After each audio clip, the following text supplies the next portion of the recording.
Welcome back and this is part 6 of integrative developments. അപ്പോൾ ഈ ഒരു പാർട്ടോട് കൂടി നമ്മൾ ഇന്റഗ്രേറ്റീവ് ഡെവലപ്മെന്റ്സിന്റെ ഡിസ്കഷൻ നമുക്കിവിടെ കംപ്ലീറ്റ് ആകും. അപ്പം ഇനി ഞാൻ കഴിഞ്ഞ ലെസണിൽ പറഞ്ഞതുപോലെ നമുക്ക് പവർ ആൻഡ് ഇനിക്വാളിറ്റി ആണ് നമുക്ക് നോക്കേണ്ടതായിട്ടുള്ളത്. ഇതും കോളിന്റെ കോൺസെപ്റ്റ്സ് തന്നെയാണ്. എങ്ങനെയാണ് പവറും ഇനിക്വാളിറ്റിയും ഡെവലപ്പ് ചെയ്യുന്നതെന്ന് കോളിൻസിന്റെ അഭിപ്രായം നമുക്ക് എങ്ങനെ വരുന്നു എന്ന് നോക്കാം. അപ്പോ റാൻഡൽ കോളിൻസ്, അതാണല്ലോ അദ്ദേഹത്തിന്റെ പേര്. Now he explains power and inequality. അപ്പൊ പവറും ഇനിക്വാളിറ്റിയും അദ്ദേഹത്തിന്റെ എക്സ്പ്ലനേഷനിൽ കൊണ്ടുവരാനുള്ള കാരണം നമ്മൾ നോക്കുകയാണെന്നുണ്ടെങ്കിൽ ഇതും കൂടെ ഇൻക്ലൂഡ് ചെയ്തിട്ടാണ് അദ്ദേഹത്തിന്റെ ആ ഒരു ആ ഒരു സോഷ്യോളജി അദ്ദേഹം അല്ലെങ്കിൽ ആ ഒരു ഡിസ്കഷൻ അദ്ദേഹം കംപ്ലീറ്റ് ചെയ്തിട്ടുള്ളത്. അപ്പൊ കോളിനയുടെ പവറിന്റെ കാര്യം പറയുന്നത് എന്താണ്? That power is not only something that we see in laws, governance, institutions or official positions.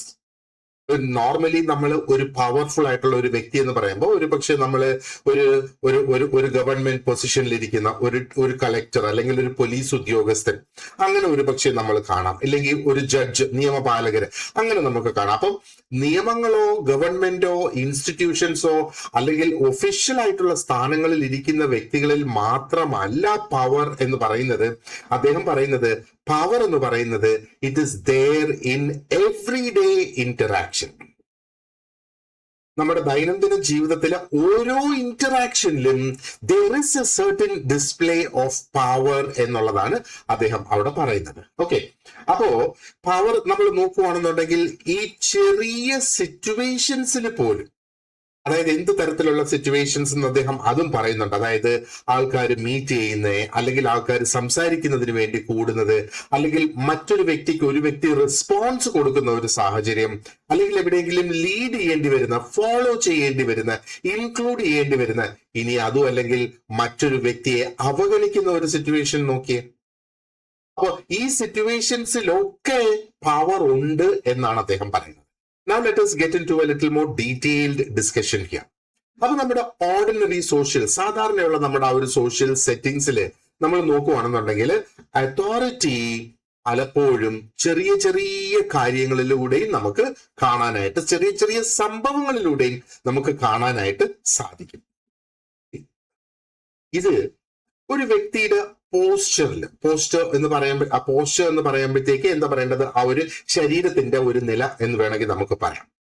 ആ ഒരു വ്യക്തി എങ്ങനെയാണോ ആ ഒരു വ്യക്തിയുടെ പോസ്റ്റർ ക്യാരി ഓൺ ചെയ്ത് കൊണ്ടു നടക്കുന്നത്, അതേപോലെ ടോൺ ഓഫ് വോയിസ്, അല്ലെ ആ ഒരു ശബ്ദത്തിന്റെ ആ ഒരു സ്വരം മാറ്റം സംഭവിക്കുന്നതിലൂടെ, പിന്നെ ഒരു വ്യക്തിയുടെ കോൺഫിഡൻസ് ലെവൽ, ആത്മവിശ്വാസം, ആ ഒരു കോൺഫിഡൻസ് ലെവൽ അനുസരിച്ച് ഇനി ആ ഒരു ടൈമിങ്, സംസാരിക്കുന്ന അല്ലെങ്കിൽ റിപ്ലൈ കൊടുക്കുന്നതിന്റെ ആ ഒരു ടൈമിങ്, ഇനി അതും അല്ലെങ്കിൽ ആ ഒരു അവരുടെ അവസരം കാത്തു നിന്ന് ആ ഒരു അവസരത്തിൽ സംസാരിക്കുന്ന ഒരു സാഹചര്യം, ഐ കോണ്ടാക്ട് മെയിൻറ്റെയിൻ ചെയ്യുന്നത്, ഇനി അതും അല്ലെങ്കിൽ മറ്റുള്ളവരുടെ ആ ഒരു അറ്റൻഷൻ അല്ലെങ്കിൽ മറ്റുള്ളവരുടെ ശ്രദ്ധ നിയന്ത്രിക്കാൻ കഴിയുന്ന വ്യക്തികൾ. ഇങ്ങനെയുള്ള വ്യക്തികളെ കുറിച്ച് അല്ലെങ്കിൽ നമ്മൾ ഇങ്ങനെയുള്ള വ്യക്തികളെ നോട്ടീസ് ചെയ്തിട്ടുണ്ടോ? അല്ലെങ്കിൽ നമുക്ക് ഇങ്ങനെയുള്ള കഴിവുകളുണ്ടോ? പലപ്പോഴും ഇത് വളരെ ചെറിയ ഡീറ്റെയിൽസ് ആയിട്ടാണ് നമുക്ക് അല്ലെങ്കിൽ നമ്മൾ കാണാറുള്ളത്, അല്ലെ? പക്ഷേ സോഷ്യോളജിയിൽ ഇത് വളരെ പ്രധാനപ്പെട്ട ഒരു സംഗതിയാണ്. നമ്മൾ ഈ ചെറിയ ഡീറ്റെയിലുകൾ ശ്രദ്ധിക്കുന്നതിലൂടെയാണ് നമുക്ക് മനസ്സിലാകുന്നത് ആര് പറയുന്നതാണ് ആൾക്കാർ ശ്രദ്ധിക്കുന്നത്, ആര് പറയുന്നതിന് നമ്മൾ ആ ഒരു ചെവി കൊടുക്കുന്നു എന്നുള്ളത്, ആരെ ഇവിടെ ബഹുമാനിക്കുന്നു, ഹു ഇസ് ബീങ് റെസ്പെക്റ്റഡ്, ആർക്കാണ് ഇവിടെ ഇന്ററപ്റ്റ് ചെയ്യാനുള്ള ആ ഒരു അധികാരമുള്ളത്. ഒരു വ്യക്തി സംസാരിച്ചുകൊണ്ടിരിക്കുമ്പോഴത്തേക്ക് ആ വ്യക്തിയെ ഇടയിൽ വെച്ച് തട്ടിക്കളഞ്ഞ് സംസാരിക്കുക, അതാണല്ലോ ഇന്ററപ്ഷൻ എന്ന് പറയുമ്പോഴത്തേക്ക്. ആരാണ് ഇൻസ്ട്രക്ഷൻസ് കൊടുക്കുന്നത്? Who is expected to listen? ഒരു വ്യക്തി സംസാരിക്കുമ്പോൾ ആ വ്യക്തി ആരൊക്കെ ഇത് കേൾക്കുമെന്നാണ് പ്രതീക്ഷിക്കുന്നത്. അതാണ് who is expected to listen എന്ന് നമ്മൾ പറയുന്നത്. നമുക്കൊരു ചെറിയ ഒരു എക്സാമ്പിൾ വീണ്ടും നമുക്ക് നമ്മുടെ ക്ലാസ് റൂമിലേക്ക് പോകാം. അപ്പൊ ക്ലാസ് റൂമിൽ ടീച്ചർ സംസാരിക്കുന്നുണ്ട്, കുട്ടികൾ കേൾക്കുന്നു. അപ്പൊ കൂടുതലും ഇവിടെ സംസാരിക്കാനായിട്ട് അധികാരപ്പെടുത്തിയിരിക്കുന്നത് ടീച്ചറെയാണ്. അപ്പൊ കുട്ടികളുടെ ജോലി എന്ന് പറയുന്നത് ഇവിടെ ശ്രദ്ധിക്കുക എന്നുള്ളതാണ്. ആൻഡ് കുട്ടികള് ടീച്ചർ ചോദ്യങ്ങൾ ചോദിക്കുമ്പോൾ ഉത്തരങ്ങൾ വളരെ കോൺഫിഡൻസോട് കൂടി കൊടുക്കുന്നു. എന്നാൽ ചില കുട്ടികൾ സൈലന്റ് ആയിട്ടിരിക്കുകയും ചെയ്യും. So some receive more recognition അല്ലെ. ചില കുട്ടികൾക്ക് ഒരു കൂടുതൽ അംഗീകാരം ആ ക്ലാസ്സിൽ ലഭിക്കും, എന്നാൽ എല്ലാ കുട്ടികൾക്കും അതേപോലെയുള്ള ഒരു അംഗീകാരം അവിടെ ക്ലാസ്സിൽ ലഭിക്കണം എന്നില്ല. അപ്പൊ ഈ ഒരു സെറ്റിങ്ങിൽ നമ്മൾ നോക്കിയേ, അതോറിറ്റി എന്ന് പറയുന്നത് is not only written in school rules. സ്കൂളിന്റെ റൂൾസിൽ പറഞ്ഞിട്ടുണ്ട് ആർക്കാണ് അവിടെ അതോറിറ്റി എന്നുള്ളത് അല്ലേ. ടീച്ചേഴ്സിന്, പ്രിൻസിപ്പലിന്, അവരൊക്കെയാണ് അവർ അതോറിറ്റേറ്റീവ് പൊസിഷൻസിൽ ഇരിക്കുന്ന വ്യക്തികൾ. അപ്പൊ അത് മാത്രമല്ല, authority is also performed in real interaction. അവര് റിയൽ ആയിട്ട് നടത്തുന്ന ആ ഒരു ഇന്ററാക്ഷൻ ഉണ്ടല്ലോ, ഒരു ക്ലാസ്സിൽ പഠിപ്പിക്കുന്നതോ അല്ലെങ്കിൽ കുട്ടികൾ തങ്ങളിൽ ഇടപെടുന്നതോ അല്ലെങ്കിൽ കുട്ടികൾ ടീച്ചേഴ്സിനോട് ഉത്തരങ്ങൾ കൊടുക്കുന്നതോ ചോദ്യങ്ങൾ ചോദിക്കുന്നതോ, ഇതെല്ലാം ഇന്ററാക്ഷൻസ് ആണ്. ആ ഒരു ഇന്ററാക്ഷൻ ഒക്കെ നടക്കുന്ന സമയത്ത് ഒരു വ്യക്തിയുടെ ആ ഒരു വോയിസ് അല്ലെങ്കിൽ ആ ഒരു ഗാംഭീര്യം അല്ലെങ്കിൽ ആ ഒരു സൗണ്ട്, ആ വ്യക്തികൾ ഉപയോഗിക്കുന്ന ജെസ്റ്റേഴ്സ്, ആംഗ്യങ്ങൾ ഒക്കെ ഉപയോഗിക്കുന്നത്, ആ ഒരു വ്യക്തിയിൽ നമ്മൾ കാണുന്ന കോൺഫിഡൻസ്, ആ ഒരു വ്യക്തി ഒരു ചോദ്യത്തിനോ എന്തെങ്കിലും ഒന്നിന് റെസ്പോണ്ട് ചെയ്യുന്ന ആ ഒരു രീതി ഒക്കെ നമ്മൾ നോക്കുക. അപ്പോ അതും പലരിലും പല രീതിയിൽ തന്നെയല്ലേ ആ ഒരു റിയൽ ഇന്ററാക്ഷൻ വരുന്ന സമയത്ത് നമ്മൾ കാണുക. അപ്പൊ ഇതിൽ ചിലത് വളരെ പ്രകടമായി നമ്മൾ ആരെങ്കിലും നമ്മൾ ഇത് കാണുന്നുണ്ടെങ്കിൽ what we naturally tend to do, ആ ഒരു വ്യക്തിയിൽ നമ്മൾ കൂടുതൽ ശ്രദ്ധ കേന്ദ്രീകരിക്കാനായിട്ട് അവിടെ ശ്രമിക്കുന്ന ഒരു സാഹചര്യം അവിടെ വരാം അല്ലെ. ഇനി ഒരു ഓഫീസിൽ ഒരു മീറ്റിംഗ് നടക്കുന്ന ഒരു സാഹചര്യം നമ്മളിവിടെ എടുത്തേ, അവിടെ ഒരു വ്യക്തി ആ ഒരു ഡിസ്കഷൻ ലീഡ് ചെയ്യുന്നതായിട്ട് നമുക്ക് കാണാം. മേ ബി മറ്റൊരു വ്യക്തി അവിടെ ആ ഒരു കോൺവെർസേഷൻ, ആ ഒരു ചർച്ചയുടെ ഒരു ഫ്ലോ കൺട്രോൾ ചെയ്യുന്നതായിട്ട് നമുക്ക് അവിടെ കാണാം. അപ്പൊ ഈ ഒരു മീറ്റിംഗിൽ ചില ആൾക്കാരെ പെട്ടെന്ന് തന്നെ എല്ലാവരും വളരെ സീരിയസ് ആയിട്ട് എടുക്കും. എന്നാൽ മറ്റു ചിലര് എന്താ പറയേണ്ടത്, ആ ഒരു അവരെ സീരിയസ് ആയിട്ട് എടുക്കുക എന്നുള്ള ആ ഒരു സ്റ്റേജിലേക്ക് കയറുന്നതിന് അവർക്ക് അത്രയധികം ബുദ്ധിമുട്ട് ഫേസ് ചെയ്യുന്ന ഒരു സിറ്റുവേഷൻ ഇവിടെ വരാം. അപ്പൊ ഇവിടെ ഒരു തരം ഒരു ഹയറാർക്കി ഇവിടെ ഓട്ടോമാറ്റിക്കലി അങ്ങ് ബിൽഡ് ആയി വരികയാണ് അല്ലെ. അപ്പൊ ഈ ഒരു ഇന്ററാക്ഷനിൽ there is some sort of a hierarchy automatically. അത് ഓരോ വ്യക്തിയുടെ, വീണ്ടും ഞാനെല്ലാം പറഞ്ഞതുപോലെ അവരുടെ ടോൺ ഓഫ് വോയിസ്, അവരുടെ ആ ഒരു ഇന്ററാക്ഷൻ, അവരുടെ കോൺഫിഡൻസ് ലെവൽ, ഇതൊക്കെ അനുസരിച്ചാണ് ആ ഓട്ടോമാറ്റിക്കലി അവിടെ ഒരു സോർട്ടിങ്ങും റീസോർട്ടിങ്ങും ആ ഒരു സിറ്റുവേഷനിൽ അവിടെ നടക്കുന്നത്. ഇനി let us move on to prestige. നമുക്ക് അന്തസ് എന്ന് പറയാം, പ്രസ്റ്റീജ് എന്ന് പറയുമ്പോഴത്തേക്ക് അല്ലെ. അപ്പൊ കോളിൻസ് ഇവിടെ പറയുന്നത് എന്താണ്, പ്രസ്റ്റീജ് എന്ന് പറയുന്നത് it goes through repeated social encounters. അത് വളരുന്നത്, പ്രസ്റ്റീജ് അല്ലെങ്കിൽ ആ ഒരു അന്തസ് വളരുന്നത് റിപ്പീറ്റ് ചെയ്ത് വീണ്ടും വീണ്ടും വരുന്ന ആ ഒരു സോഷ്യൽ എൻകൗണ്ടേഴ്സിലൂടെയാണ് അന്തസ് വളരുക എന്നുള്ളത്. അപ്പൊ അതെങ്ങനെയാണെന്ന് അദ്ദേഹം പറയുന്നുണ്ട്. ചില ആൾക്കാർക്ക് അല്ലെ ചില വ്യക്തികൾക്ക് കൂടുതലായിട്ടുള്ള ഒരു അറ്റൻഷൻ അവർക്ക് അവിടെ ലഭിക്കും, എന്നാൽ ചിലർക്ക് കൂടുതലായിട്ടുള്ള ഒരു റെക്കഗ്നിഷൻ, ഒരു അംഗീകാരം അവിടെ ലഭിക്കും. എന്നാൽ ചിലർക്ക് കൂടുതൽ റെസ്പെക്ട് ലഭിക്കും. ഇത് ഒരു ഗ്രൂപ്പ് സെറ്റിംഗ്സിന്റെ കാര്യമാണ് ഇവിടെ ഈ പറയുന്നത്. അപ്പൊ ഒരു ഗ്രൂപ്പിൽ നമ്മൾ നോക്കുകയാണെങ്കിൽ ചില ആൾക്കാർക്ക് ആ ഒരു ഗ്രൂപ്പ് സെറ്റിംഗിൽ കൂടുതൽ ശ്രദ്ധ അവിടെ കിട്ടുന്നു, ചിലർക്ക് കൂടുതൽ അംഗീകാരം അവിടെ കിട്ടുന്നു, ചിലർക്ക് കൂടുതൽ ബഹുമാനം അവിടെ ലഭിക്കുന്നതായിട്ട് നമുക്ക് കാണാം. ഇനി കാലക്രമേണ ഈ റിപ്പീറ്റഡ് ആയിട്ട് ലഭിക്കുന്ന ആ ഒരു റെക്കഗ്നിഷൻ ഉണ്ടല്ലോ, അത് അവിടെ ഒരു സോഷ്യൽ ഇമ്പോർട്ടൻസ് അവിടെ ക്രിയേറ്റ് ചെയ്യുന്ന ആ ഒരു വ്യക്തിയുടെ മേലിൽ. അപ്പൊ അങ്ങനെ വരുമ്പം ആ ഒരു വ്യക്തിയെ people begin to see those people, അതായത് ഇവിടെ ഈ റെസ്പെക്ട്, ആ ഒരു സോഷ്യൽ ഇമ്പോർട്ടൻസ് വളർന്നു വരുന്ന ആ ഒരു വ്യക്തികളെ കേപ്പബിൾ ആയിട്ടുള്ള വ്യക്തികളാക്കി കണക്കാക്കുന്ന, അവര് സ്വാധീനമുള്ള വ്യക്തികൾ, ഇൻഫ്ലുവൻഷ്യൽ ആയിട്ടുള്ള ആൾക്കാരായി കണക്കാക്കുന്ന, and they are considered to be worthy of admiration അല്ലെ. അപ്പോ പ്രസ്റ്റീജ് എന്ന് പറയുന്നത് ആ ഒരു ഫോർമൽ ലൈഫിൽ മാത്രമല്ല നമുക്കത് ലഭിക്കുക. ഈ പ്രസ്റ്റീജ് എന്ന് പറയുമ്പോഴത്തേക്ക് അത് സോഷ്യലി റിപ്പീറ്റഡ് ആയിട്ടുള്ള ഇന്ററാക്ഷനിലും ഒരു വ്യക്തിക്ക് ആ ഒരു പ്രസ്റ്റീജ് ലഭിച്ചു കൂടുതലായിട്ട് വരാം. ഇനി നമുക്ക് നോക്കാനുള്ള മറ്റൊരു കോൺസെപ്റ്റ് എന്ന് പറയുന്നത് ഇവിടെ എക്സ്ക്ലൂഷൻ ആണ്. കാരണം എക്സ്ക്ലൂഷനും ഈക്വലി ഇമ്പോർട്ടന്റ് ആണ്. എക്സ്ക്ലൂഷൻ എന്ന് പറയുമ്പോഴത്തേക്ക് ഒരു അവഗണന എന്ന് വേണമെങ്കിൽ നമുക്ക് അതിനെ കാണാം. അപ്പോ എക്സ്ക്ലൂഷൻ എങ്ങനെയാണ്, അതും ഈ ഒരു എവറിഡേ സോഷ്യൽ ലൈഫിൽ തന്നെയാണ് എക്സ്ക്ലൂഷനും പ്രവർത്തിക്കുന്നത്. ഒരു പക്ഷേ അത് ലാംഗ്വേജിലൂടെ വരാം, ഒരു ഹ്യൂമറിലൂടെ വരാം, ഒരു വ്യക്തിയുടെ ഡ്രസ്സിംഗ് സ്റ്റൈലിലൂടെ വരാം, കോൺഫിഡൻസ് ലെവലിലൂടെ വരാം, ഒരു ഇൻസൈഡർ നോളജിലൂടെ വരാം, അല്ലെങ്കിൽ ആ ഒരു ഗ്രൂപ്പ് ഫെമിലിയാരിറ്റിയിലൂടെയും ഈ ഒരു എക്സ്ക്ലൂഷൻ അവിടെ വരാം. അപ്പോ ഒരു വ്യക്തി ഒരുപക്ഷെ ആ ഒരു വ്യക്തിക്ക് വളരെയധികം ഒരു ഡിസ്റ്റൻസ് ഇവിടെ ഫീൽ ചെയ്യുന്നു, അല്ലെങ്കിൽ ഒരു അകൽച്ച ഫീൽ ചെയ്യുന്നതായിട്ട് വരാം. He or she might feel awkward, അല്ലെങ്കിൽ കംപ്ലീറ്റ് ആയിട്ട് സൈലന്റ് ആയിട്ട് അവിടെ ഇരിക്കുന്ന ആ ഒരു സിറ്റുവേഷൻ അവിടെ വരാം. അപ്പൊ സൈലന്റ് ആയിട്ട് ഇരിക്കുന്നത് എന്തുകൊണ്ടാണ്? They do not share the same social signals as the others in the group. മറ്റു വ്യക്തികൾക്കുള്ള ആ ഒരു എന്താ പറയേണ്ടത്, ആ ഒരു ഗ്രൂപ്പിൽ ഉള്ള മറ്റു വ്യക്തികൾക്കുള്ള അതേ സോഷ്യൽ സിഗ്നൽസ് ഈ ഒരു വ്യക്തി ഷെയർ ചെയ്യുന്നില്ല, അല്ലെങ്കിൽ ആ ഒരു വ്യക്തിക്ക് അത് ഇല്ലാത്തത് കൊണ്ടാണ് ഈ ഒരു ഡിഫറൻസ് ഇവിടെ സംഭവിക്കുന്നത്. അപ്പോൾ exclusion is often produce through small repeated experiences. അത് റിപ്പീറ്റഡ് ആയിട്ട് വരുന്ന ചെറിയ ചെറിയ എക്സ്പീരിയൻസിലൂടെ തന്നെ ആ ഒരു എക്സ്ക്ലൂഷനും അവിടെ അനുഭവപ്പെടാം. അത് ഒരു ഓപ്പൺ ആയിട്ടുള്ള റൂളിൽ തന്നെ അത് വരണം എന്ന് നിർബന്ധമില്ല. ഇനി നമുക്ക് ഹയർ എഡ്യൂക്കേഷൻ ഒരു എക്സാമ്പിൾ ആയിട്ട് നമുക്ക് എടുക്കാം.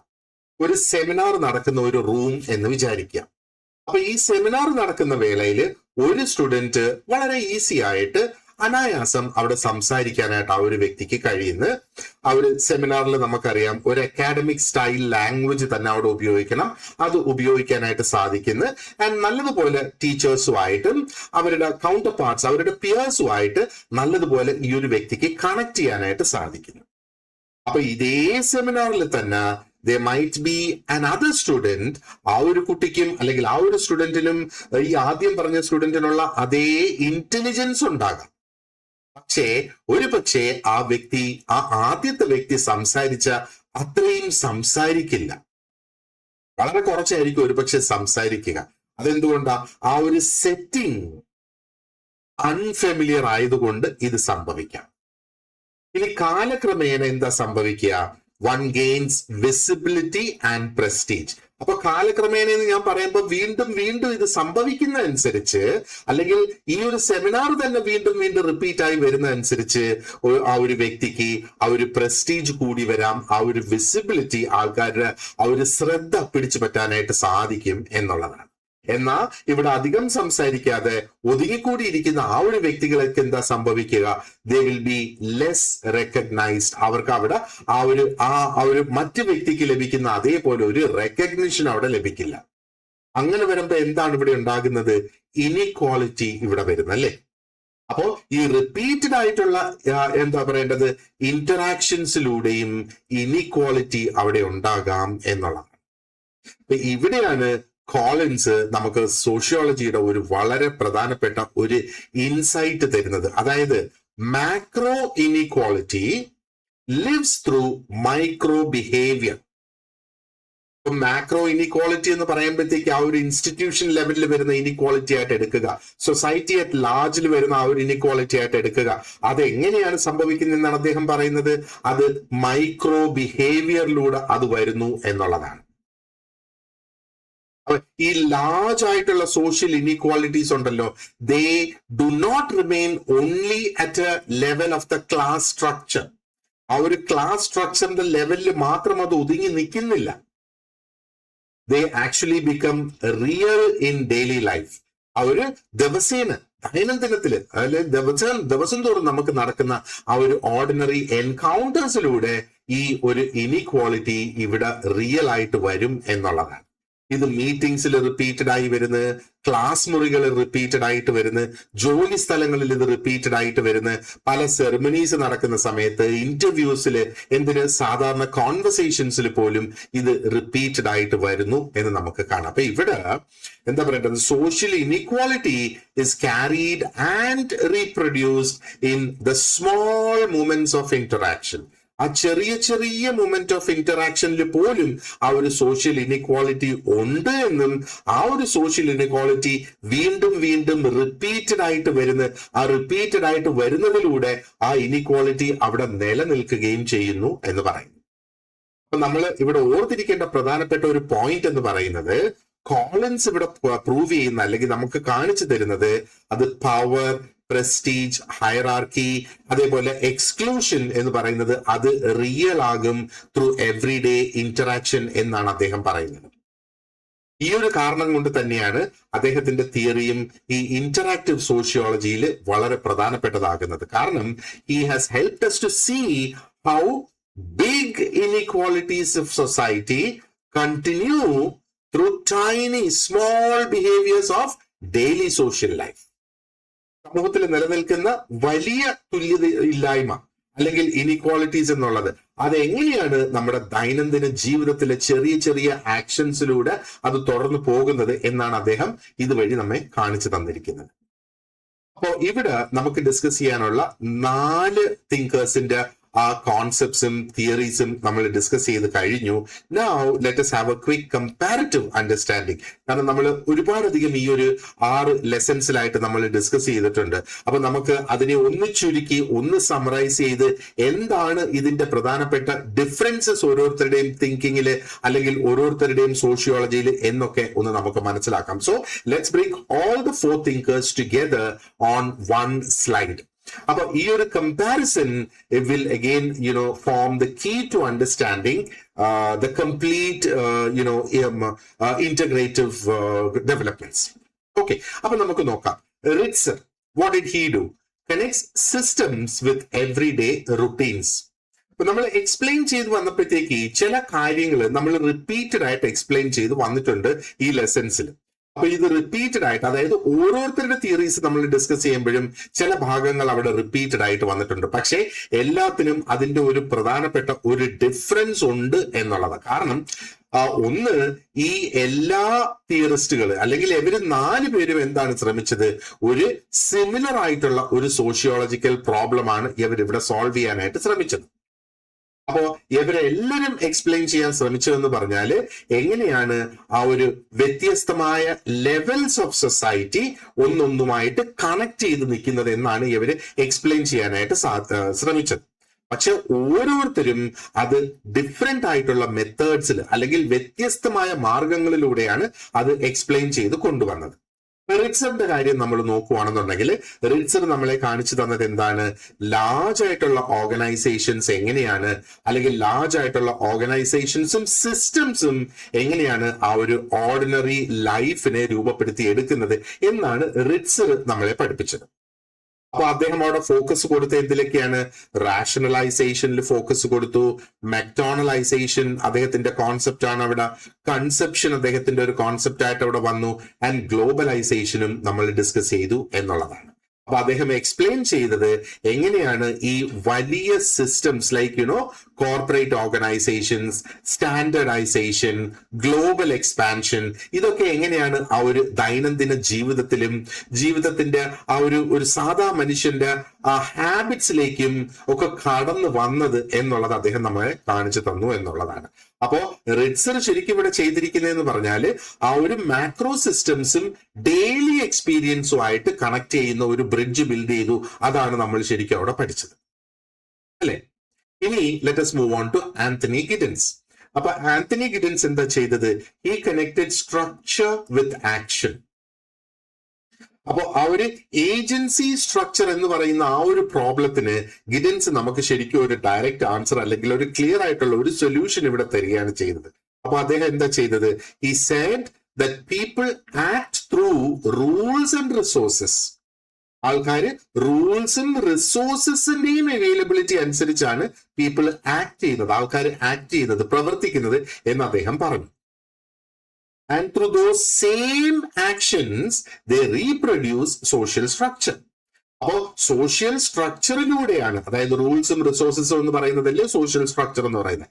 സോഷ്യൽ സ്ട്രക്ചറിലൂടെയാണ് ആൾക്കാർ പ്രവർത്തിക്കുന്നതും അതേ പ്രവൃത്തികൾ തന്നെയാണ് ആ ഒരു സോഷ്യൽ സ്ട്രക്ചറിന്റെ കണ്ടിന്യൂറ്റി നിലനിർത്തി അതിനെ തന്നെ റീപ്രൊഡ്യൂസ് ചെയ്ത് കൊണ്ടുപോകുന്നത്. ഇത് തന്നെയല്ലേ നമ്മൾ സ്ട്രക്ചറേഷൻ തിയറി എന്നും പറഞ്ഞ് പഠിച്ച ആ ഒരു കോൺസെപ്റ്റ്. അപ്പൊ ഗിഡൻസ് എന്താണ് ഇവിടെ ചെയ്തത്?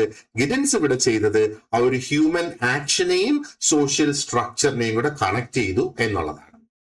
He actually shows how society continues through practice. Practice എന്ന് പറയുമ്പോഴത്തേക്ക് നമ്മൾ നമ്മുടെ ആവശ്യങ്ങൾക്ക് വേണ്ടി റിപ്പീറ്റഡ് ആയിട്ട് നമ്മൾ ചെയ്യുന്ന ആക്ഷൻസ് ആണ് ഇവിടെ ഈ പ്രാക്ടീസ് എന്നുള്ളത് കൊണ്ട് ഉദ്ദേശിക്കുന്നത്.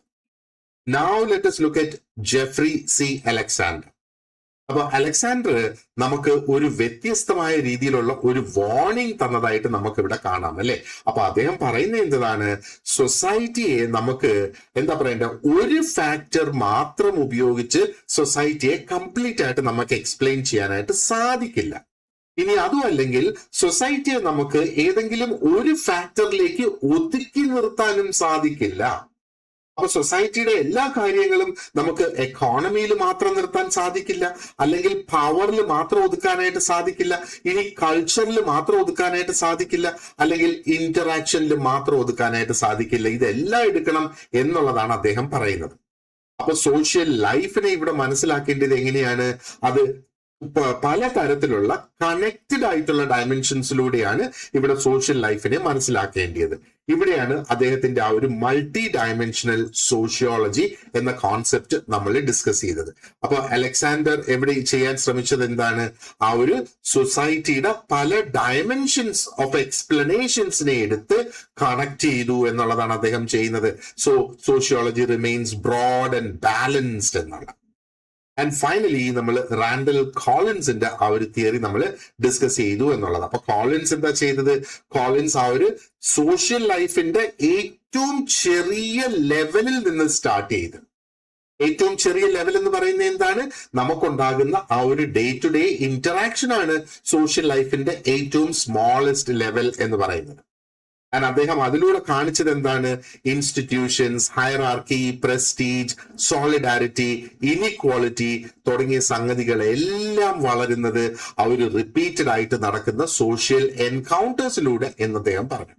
അപ്പൊ കോളിൻസ് ഇവിടെ ബിൽഡ് ചെയ്തതെന്ന് പറയുന്നത് is A society upward from ആ ഒരു മൈക്രോ ലെവലിൽ നിന്ന് മുകളിലേക്ക് അദ്ദേഹം ബിൽഡ് ചെയ്തു എന്നുള്ളതാണ്.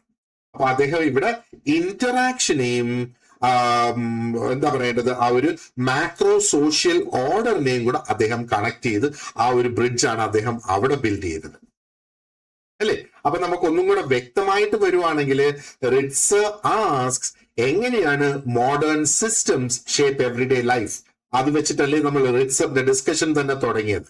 ആൻഡ് ഗിഡൻസ് ചോദിക്കുന്നത് എങ്ങനെയാണ്, how action and structure exist together, ആക്ഷനും സ്ട്രക്ചറും ഒരുമിച്ച് എങ്ങനെ നിലനിൽക്കുന്നു എന്നുള്ളതാ ഗിഡൻസ് ചോദിച്ചത്. അലക്സാണ്ടർ ചോദിച്ചത് എന്താണ്, ഹൗ ക്യാൻ സോഷ്യോളജി അല്ലെങ്കിൽ how sociology can explain society without reducing it to one dimension. അപ്പൊ സൊസൈറ്റിയെ അതിന്റെ ഏതെങ്കിലും ഒരു ഡയമെൻഷനിലേക്ക് ചുരുക്കാതെ എങ്ങനെ സൊസൈറ്റിയെ എക്സ്പ്ലെയിൻ ചെയ്യാം എന്നുള്ളതാണ് അലക്സാണ്ടർ ചോദിച്ച ആ ഒരു ചോദ്യം ഇവിടെ. ആൻഡ് കോളിൻസ് എന്താണ് ചോദിച്ചത്, how large social patterns grow out of small repeated interactions. ചെറിയ ചെറിയ റിപ്പീറ്റഡ് ആയിട്ടുള്ള ഇന്ററാക്ഷൻസിൽ നിന്ന് എങ്ങനെയാണ് ആ ഒരു വലിയ വലിയ സോഷ്യൽ പാറ്റേൺസ് ഉണ്ടാകുന്നത് എന്നാണ് കോളിൻസ് ഇവിടെ ചോദിച്ചത്. അപ്പൊ നമ്മുടെ ഫൈനൽ ഇൻസൈറ്റ് എന്താണ്, ഈ തിങ്കേഴ്സ് എന്താ ചെയ്തത്, അവര് ഈ ഒരു തിയറി തന്നെ റിപ്പീറ്റ് ചെയ്ത് വന്നതല്ല. നമ്മൾ അതിന്റെ ഓരോ പോയിന്റുകളും നമ്മൾ സൂക്ഷ്മമായിട്ട് നമ്മൾ നോക്കുകയാണെന്നുണ്ടെങ്കിൽ കാണാം, ഈ ഓരോ തിയറിയും നമ്മൾ നോക്കിയ, ഓരോ കോൺസെപ്റ്റും നമ്മൾ നോക്കുകയാണെന്നുണ്ടെങ്കിൽ ആ ഒരു ഇന്റഗ്രേഷനിലേക്കുള്ള വ്യത്യസ്തമായ മാർഗങ്ങളായിട്ട് നമുക്കിതിനെ കാണാം. അപ്പൊ ഇതെല്ലാം കൂടെ ഒരുമിച്ച് നമ്മൾ നോക്കുകയാണെന്നുണ്ടെങ്കിൽ അവ നമ്മെ പഠിപ്പിക്കുന്നത് that society has to be understood through systems and routines, action and structure, multiple dimensions and everyday interactions. അതിൽ ഓരോന്നാണ് ഓരോരുത്തർ പ്രവർത്തിച്ചിരിക്കുന്ന ആ ഒരു ഏരിയ. ഈ ഒരു കാരണം കൊണ്ടാണ് ഈ ഒരു സെക്ഷനെ കംപ്ലീറ്റ് ആയിട്ട് integrative developments in social theory എന്ന് നമ്മൾ പറയുന്നത്. കാരണം എന്താ, നമുക്ക് പല തരത്തിലുള്ള മാർഗങ്ങൾ അല്ലെങ്കിൽ വഴികൾ തരികയാണ് to connect the small and the large, the individual and the society, and the personal and the structural എന്നുള്ളത്. Okay, so this actually brings us to the end of discussion of integrative developments. So thank you very much for watching this lesson, and you have an excellent day ahead. See you in the next class.